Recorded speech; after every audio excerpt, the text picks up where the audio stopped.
Good afternoon, everybody. Welcome to Del Mar. I'm Ryan Flanders, a.k.a. Benny South Street, sitting in for Mr. Kurt Hoover while he's on vacation. Another beautiful day here in San Diego. Tough to be a weatherman. All you got to do is say upper 70s, coastal eddies burning off. It truly is remarkable how steady and perfect the weather is all meet. Joined by my good friend here, Ryan Anderson. You can find him on Twitter, formerly Twitter, on X. 20 links clear, so at 20 links clear if you want to follow Ryan. How's the meet going for you, Ryan? It's going great. I love these Thursday, Friday cards, and then obviously full action-packed days on Saturday and Sunday as well, so it's an awesome meet as always. We've got I think an 8-race card today. We're going to start off going 5.5 furlongs on the dirt for maidens. We're going to get your opinion here in just a second. Little housekeeping in order here. Juan Hernandez, not surprisingly, leading the jockey standings, followed closely by Freysu and Kazushi Kimura. What an outstanding meet he's having. Love KK, aggressive rider, catching some nice mounts, and a real packed standings in the trainer side of things. Mark Glatt, Peter Miller, Bob Baffert with 8, 7, and 7 wins respectively. So always enjoy following those standings as we move along. These things are starting to take shape a little bit. So let's head right into the opener. Again, going 5.5 on the dirt for fillies, 2-year-old variety, maiden claimers.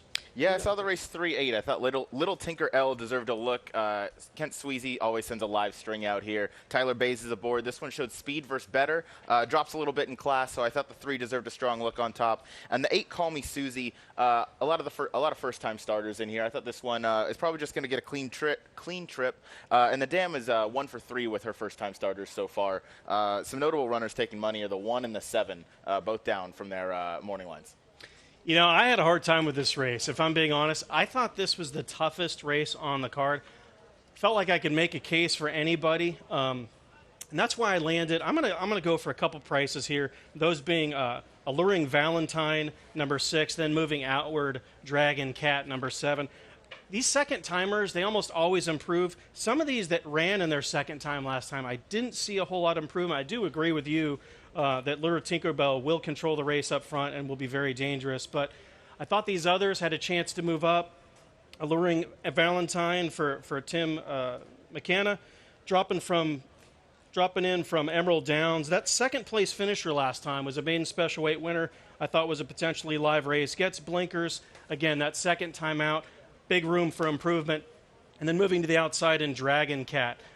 First full, this one's Dam. Only full is unraced, or rather, excuse me. Yeah, a little deeper dive here on the pedigree.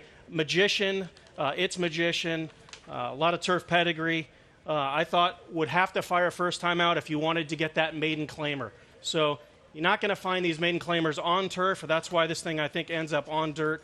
2 fast gate drills, 2 out of the last 3, going 36-1 from the gate. So Dragon Cat for me was my second pick. And then moving to the inside with Pride of Queens, I thought had a chance as well.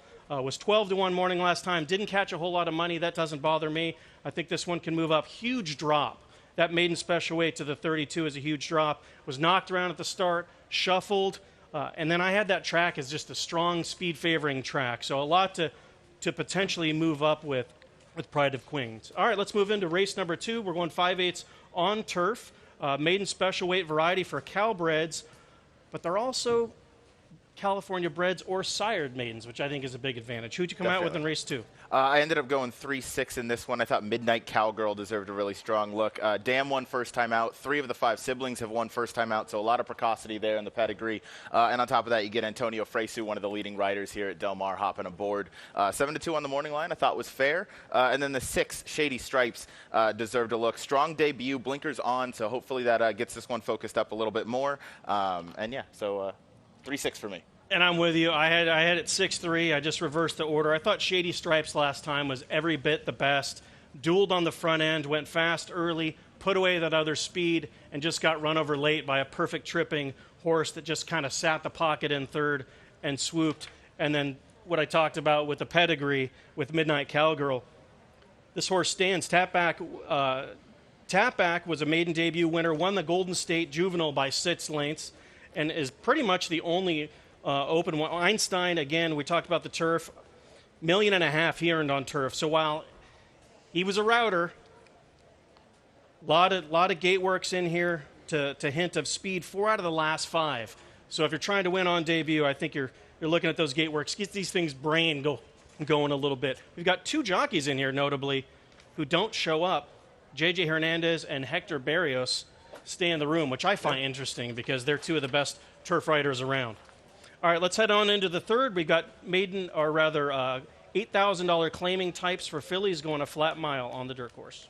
Yeah, I saw this race 2-3. I thought Twilight Empire, Kyle Frey aboard for Labrado Baraccio, who's had a very strong meet. Kyle Frey, when he's on a horse that has some ability, he always gets that one in an excellent position and a good spot to win. Twilight Empire has a lot of previous route races that can win, has not routed in a while, so I think getting back to this 2-turn distance is going to be to her advantage. And then Ivory Moon, second off the bench for Peter Miller and Ruben Silvera. Should route fine. So it was pretty chalky for me. I went 2-3. Big scratch of the morning line favorite, Hollywood Mistress, on the rail. It is, and I agree with you. I did have the 2 on top. I thought Ivory Moon, I wanted to pick this horse, but sometimes what I like to do is I like to look at the form in reverse from the bottom up. This horse was running less than a year ago for $100,000 non-winner 2 and lands for 8 today. So while I thought this one could control on the front end, I was a little bit hesitant to take Ivory Moon. I do like Twilight Empire quite a bit. Probably my single of the card. This does begin at the $1 pick 6. There's no carryover today, but if I'm playing, that'll probably be my most logical single. Just an absolute massive gallop out last time. As a late running sprinter, but is 2 or 3 at the distance.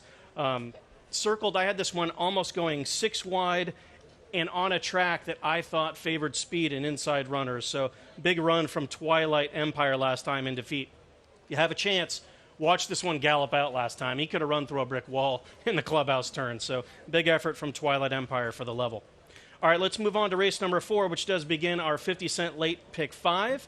$50,000 claimers. We got boys 3 years old going a flat mile on the turf. Yeah, I picked this race 1-8. I like a bit of a price down on the rail. Again, Sweezy and Tyler Bays teaming up. Backdoor Royalty, second off the layoff. Got a good draw this time. Is probably going to sit a really nice trip. And mainly in this race, I'm against the 6 and the 7. They come out of a race with a couple next out winners, Game Winner and the Padre, but they really did no running in there. The Padre and Game Winner both came from similar places on the racetrack, and these 2 really just didn't finish up the way I want. So I went 1-8. I thought Backdoor Royalty deserved a strong look. And then the 8 Curvino coming in from out of town back in the Southern California circuit for J.J. Hernandez and Peter Miller, dropping in first-time gelding for this one. Maybe it wakes them up. I agree that I thought the 6 and the 7 were a fade, and the 7-2. I'm going to take a little bit of a price here with Brother Tony. I know he's only 4-1 in the morning line. I do think he'll drift up a little bit. Curvino's logical, gets a logical class drop today, first-time gilding. Peter Miller's got 2 in here, Brother Tony and Curvino. I'm hoping Brother Tony can control the pace up front. 2 back, he was a first-time gilding. That was his only try on turf, just kind of ran evenly, hinting that maybe he wanted a little more ground. He got it next time, broke his maiden on dirt over at Los Alamitos, but I thought that even effort on turf as a first-time gilding was a useful performance. So 4-8 for me in the 4th. All right, heading into the 5th, we got the beginning of the late pick 4. We've got those Cal-bred or Cal-sired maidens, 3-year-olds and up, going 6 furlongs on the dirt course. Yeah, none of the first-time starters in here enthused me very much. I went 2-1. I thought the 2 Bunch and Crunch made a lot of sense. Another first-time gelding, has some sharp works coming in, so should sit a really nice trip. Outside of the 1, Y'all Come, who's going to be the speed early for the Dean Pedersen barn, and he is only 3 for 23 first-time blinkers. But again, watching the works and looking at the pedigrees of all the first-time starters, none really excited me too much, so I thought I'd go with the runners with experience. I can't argue with you on the pedigree, but it is California. We got those Cal-breds, so I'm gonna actually side with a first timer with Louis Mendez and Edwin Maldonado. If you hate money, avoid them because all they do is win races, and they do a lot of it first time out. So Salient is going to be my top pick. 2 gate works that I could find in these running lines for the workouts. Both of them pretty quick. One of those being a 36-1 from the gate, and then last time a 1:01 from the gate. So I think this one could be live. Edwin climbs aboard. Like I said, they do a lot of good work together. And then moving to the outside with Crime Lord, Peter Miller. I like that gate pattern as well.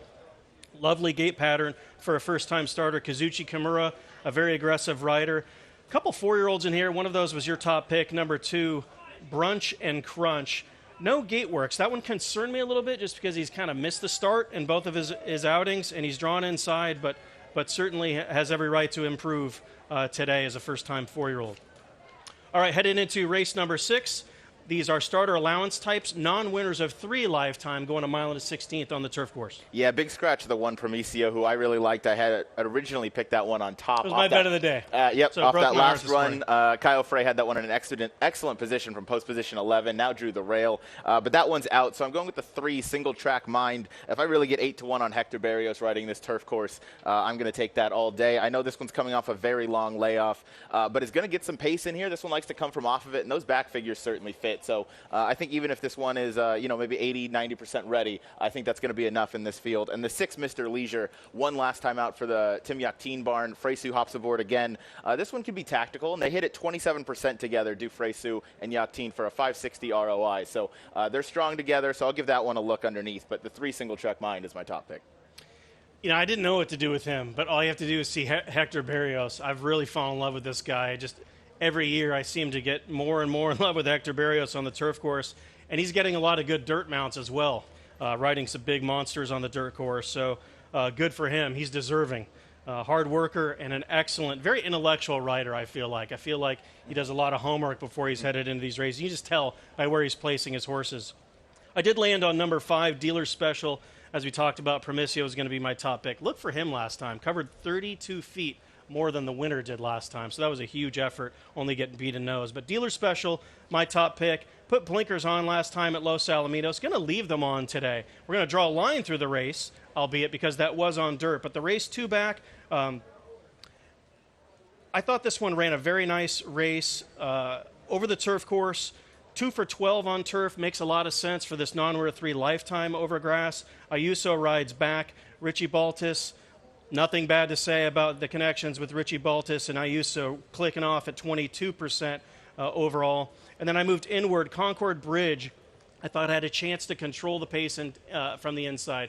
Talked about there might be an injection of pace. That worries me a little bit, but I do think Concord Bridge will be a huge price on the board. Only route over turf was a troubled performance. So 3 starts over turf. 2 of them were sprinting. I'm going to draw a line through those. And then the only other one, routing, was very troubled and, again, can control the pace from the inside, which I like. Statistically speaking, did a little homework. Frank Tate, thank you for these stats. Mile and 16th over the turf course, rails at 30 feet. It's a total grab bag. Winners going wire to wire, 26%. Horses tracking second and third, 22, between 2 and 6 lengths. Kind of medium to moderate closers, 30%, and the back markers actually click off at 22%. So it's almost perfectly even going this route of ground at rails at 30 feet. All right, headed into the late double here. Race number 7, we're going 3/4 of a mile on dirt. Calbreds, non-winner 1 variety. Interesting, we have 6 of 7 runners moving from the turf to the dirt in this race. Who'd you got in the 7th? Yeah, very interesting. The big scratch of the 3 Sharp Ride as well, who is 2-1 as your morning line favorite. I was looking forward to trying to beat that runner today, as I believe that one's best up at Santa Anita. I ended up going 7-5 in here. I think Dancing with Maxine is really interesting. Full sib to two different dirt sprint winners and a half sibling to another. Drew really well to the outside, so shouldn't get too much kickback. Mike Smith is aboard for this one for Clifford Size. They team up pretty successfully together, so I thought this one, while unproven on dirt, should run well given the pedigree and the family. And then the 5 Young Love, who's going to be forward early. Another one going dirt to turf in here. This one for Peter Miller and JJ. Might just get overbet a little bit, so I didn't want to pick that one on top, but another one that I think is a win candidate. Yeah, Dancing with Maxine, interesting. Won this condition last time, but again, on turf. One of the reasons why this one comes back on dirt, because this one is eligible for that non-winner 1 on dirt.